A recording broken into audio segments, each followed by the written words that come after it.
ए वर्षर जो विरल एवं अद्भुत रथयात्रा अच्छी एवं ये रथयात्रा गोटे दिन रे समापन नहीं 2 दिन अपेक्षा रखुची एणु सरकारी हिसाब रे जो गोटे दिन छुट्टी अच्छी ताकू आउ गोटे दिन मध्य वृद्धि करने मु मो सरकारी अधिकारी को निर्देश दूची से दिन को मध्य छुट्टी हिसाब से घोषणा करेंगे। आज केवल ओडिशा रे नुह विश्वर कोण अनुकोण जगन्नाथ संस्कृति व्यापक भावे कोटी कोटी लोकों हृदय में बसा बांधि पारी। नुआ दिल्ली न्यूयॉर्क जाए देश विदेश में रथयात्रा महासमारोह और प्रबल भक्तिभाव जनित उत्साह मध्य पालित होगा आम पाई अत्यंत गर्व और गौरवर विषय अटे। यह प्रकृत में प्रमाण करे वसुधैव कुटुंबकम अर्थात सारा विश्व आज गोटे परिवार हमार महान अनुभव परम लीलामय जगन्नाथंकर महिमा आज सारा जगत में पानी पवन में विश्व भातृत्व और विश्व प्रेमर वार्ता आज बांटी चली। एठी माटी भी देवता बाली भी देवता पत्थर भी देवता और दारू भी देवता। ये श्रीक्षेत्र आज पालकी विश्वास और समर्पण उत पवित्र तीर्थ।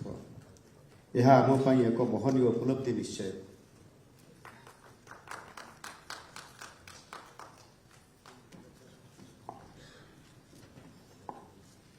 महाप्रभु श्री जगन्नाथंकर प्रथम तथा मूल सेवक होउछंती आदिवासी। आम ओडिया संस्कृति और इतिहास एक गौरवमय गाथा को आज कोटि कोटि भक्त श्रद्धा और सम्मान सह निज हृदय में साइति रखिछंती। यह आम अस्मिता यह आम दायित्वबोध। महाप्रभुंकर मूल सेवक तथा जड़े आदिवासी भावे मु निजକୁ से जगतर नाथ जगन्नाथ निकट समर्पण कर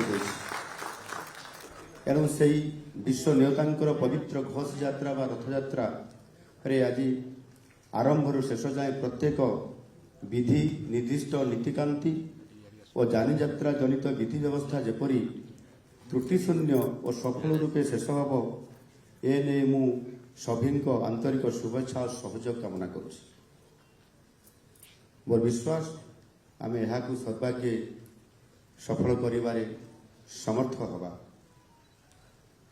आज एठी उपस्थित थिबा समस्त सरकारी पदाधिकारी को मु निर्देश दूची जे महाप्रभु जगन्नाथंकर महान काम को निज जीवन व्रत भाव पालन करी निज निजर दायित्व को सुचारू रूपे पालन कर श्रीक्षेत्र तथा ओडिशार मर्यादा को अक्षुण्ण रखा भावे मु महाप्रभु सेवारे सामिल होगापाई सुजोग मिलथिबारु मु निजको धन्य मन करुछि।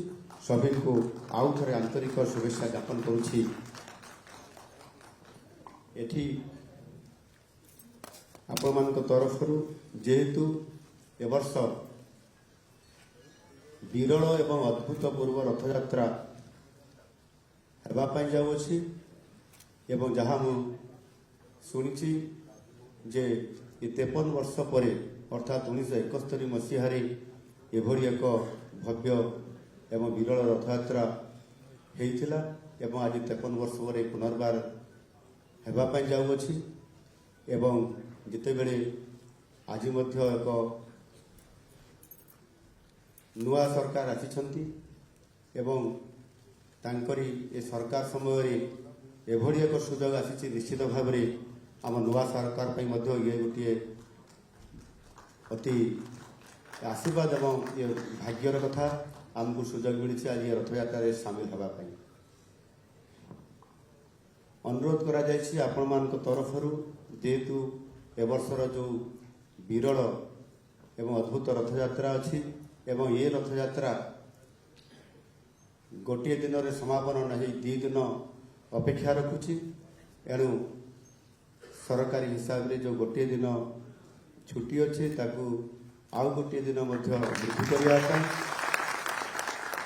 मु मो सरकारी अधिकारी को निर्देश दूची से दिन को मध्य छुट्टी हिसाब से घोषणा करेंगे एवं कार्यक्रम को अति ସୁରୁଖୁରୁରେ ଯେପରି ସମାପନ ହେବ ଏବଂ ଯେହେତୁ ଗୋଟିଏ ଦିନରେ ଏ ନବଯୌବନ ବେଶ ଉତ୍ସବ ଏବଂ ନେତ୍ର ଉତ୍ସବ ଏବଂ ଶ୍ରୀଗୁଣ୍ଡିଚା ଉତ୍ସବ ଏ ତିନୋଟି ଉତ୍ସବ ଗୋଟିଏ ଦିନରେ ଆପଣମାନଙ୍କର ସହଯୋଗରେ ଆପଣମାନଙ୍କର ଉପସ୍ଥିତିରେ ଏ କାର୍ଯ୍ୟକ୍ରମ ସମାପନ ହେବା ପାଇଁ ଯାଉଅଛି। ପ୍ରଭୁ ଶ୍ରୀ ଜଗନ୍ନାଥଙ୍କର ଇଚ୍ଛା ଏବଂ ଆଶୀର୍ବାଦରେ ଏ କାର୍ଯ୍ୟକ୍ରମ ସଫଳତାପୂର୍ବକ ସମାପନ ହେବା ସହିତ ଆପଣମାନଙ୍କର ସମ୍ପୂର୍ଣ୍ଣ ଭାବରେ ଏ କାର୍ଯ୍ୟକ୍ରମକୁ ଯଥା ରୀତିନୀତି କାନ୍ତି ଏବଂ ଯଥା ସମୟରେ ସମାପନ କରିବା ପାଇଁ ନିଶ୍ଚିତ ଭାବରେ ମୁଁ ଆପଣମାନଙ୍କୁ ନିବେଦନ କରିବି ଏବଂ ଅନୁରୋଧ ମଧ୍ୟ କରୁଛି। ଏବଂ ଆଉ ଗୋଟିଏ କଥା ଏଠି ଯେହେତୁ ଆଜି ଆମ ପାଇଁ ଖୁସି ଏବଂ ଗର୍ବର କଥା ମହାମହିମ ରାଷ୍ଟ୍ରପତି ମହୋଦୟ ଏଠି ଶ୍ରୀଗୁଣ୍ଡିଚା ରଥଯାତ୍ରା ଦେଖିବା ପାଇଁ ରଥ ଟାଣିବା ପାଇଁ ନିଜେ ଇଚ୍ଛା ପ୍ରକାଶ କରିଛନ୍ତି ଏବଂ ସେ ମଧ୍ୟ ଆସୁଛନ୍ତି 6 ତାରିଖ ସନ୍ଧ୍ୟାରେ ଆସି ପହଞ୍ଚିବେ ପୁରୀ ଶ୍ରୀକ୍ଷେତ୍ରରେ ଏବଂ 7 ତାରିଖ ଦିନ ଅପରାହ୍ନରେ ସେ ରଥଟଣା ଉତ୍ସବ ସମୟରେ ଯଥା ସମୟରେ ସେ ଏଠି ଉପସ୍ଥିତ ରହି ଆମ ସମସ୍ତଙ୍କ ସହିତ ରଥ ଟାଣିବେ। ଏହା ମଧ୍ୟ ନିଶ୍ଚିତ ଭାବରେ ଅତି ଖୁସି ଆନନ୍ଦ ଏବଂ ଗୌରବର କଥା। ଆମେ ସମସ୍ତେ ଏକା ସହିତ ଏହି ବିରଳ ରଥଯାତ୍ରାକୁ ସଫଳ କରିବା। ମୁଁ ସେଥିପାଇଁ ଆପଣମାନଙ୍କୁ ସେଥିରେ ସମସ୍ତେ ଅତି ଆଗ୍ରହ ସହକାରେ ଏ କାର୍ଯ୍ୟକ୍ରମକୁ ସଫଳ କରିବା ସେଥିପାଇଁ ମୁଁ ଆପଣମାନଙ୍କ ନିକଟରେ ମୋର ନିବେଦନ ରଖୁଛି। ପରିଶେଷରେ ଆଜି ଏ ଯେଉଁ ସମୀକ୍ଷା ବୈଠକ ଆମ ସମସ୍ତଙ୍କର ପାଇଁ ସଫଳ ବୈଠକ ହେଉ।